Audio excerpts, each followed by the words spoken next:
Okay, we'll move on to unfinished item, business. The first item is 14027.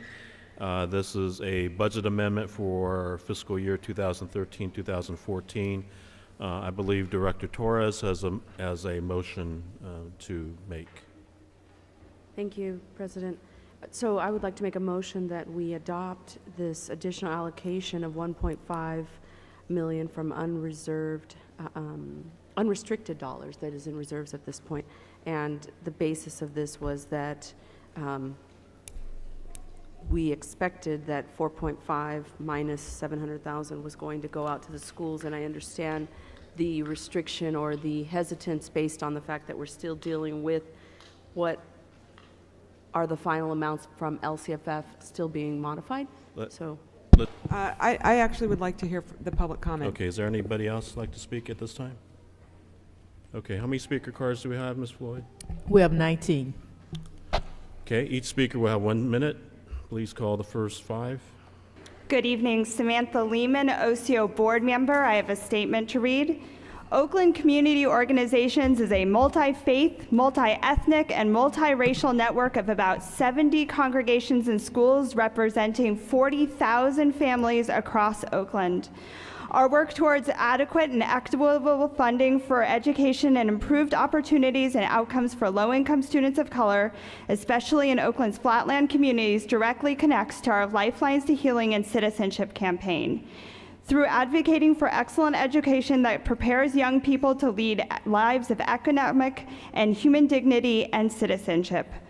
OCO leaders participated in campaigns to pass Proposition 30 and Measure J.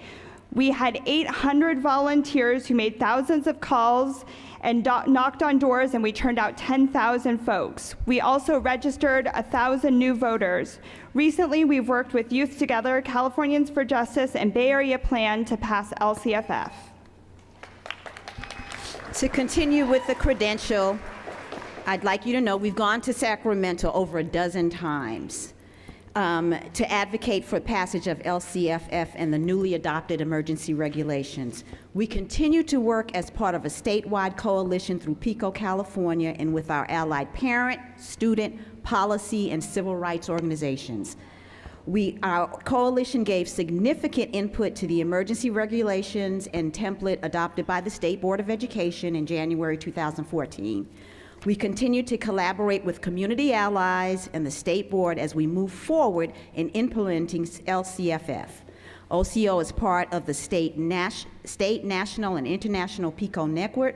PICO, California had the largest volunteer Proposition 30 voter outreach campaign in California, turning out 67,000 voters across the state. We continue to work towards increasing funding for our schools.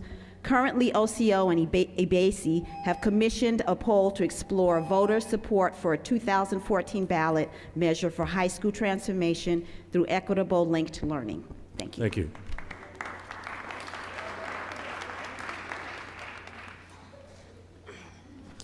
Hi, my name is Deon Stewart. I'm 19 years old. I graduated in 2012 from Dewey Academy. I'm here tonight to urge you to vote yes to send the $1.5 million to our schools, communities. I worked on Proposition 30 canvassing in West Oakland, phone banking. I was so happy when Proposition 30 passed. I worked very hard. I was interested in working on Proposition 30 because when I was in school, I didn't learn as much as I was supposed to or what I was supposed to.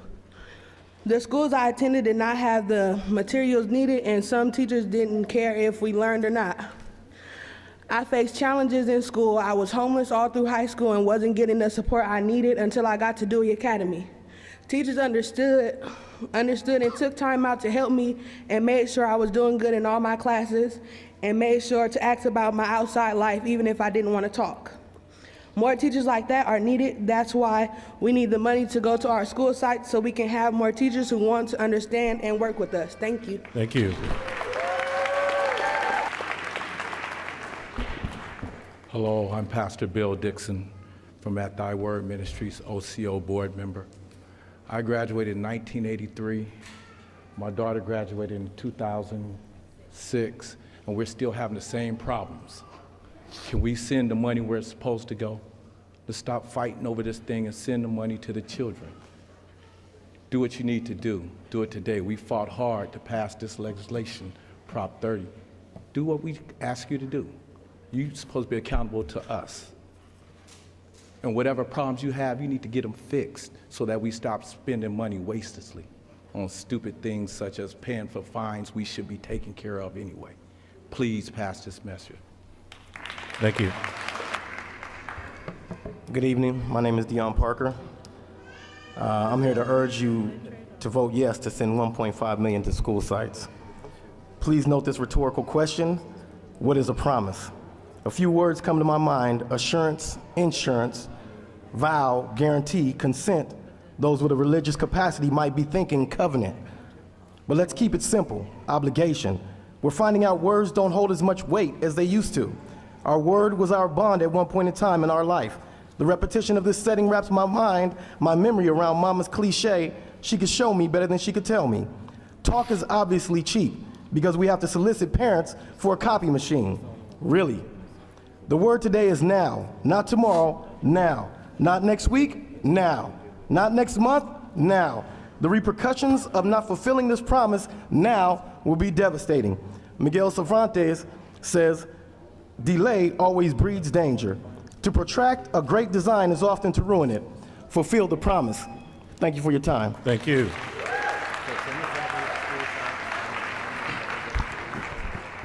Good evening, board members. This I have to say is about paper. It's just different point of view. In Hoover Elementary School, we have a monthly calendar. In this calendar, there's information about cooking class, English class for Hoover parents, SSC, ELAC meetings. But since we don't have enough paper, it's almost impossible to inform parents about what's going on at the schools. I'd like to talk about Spanish families.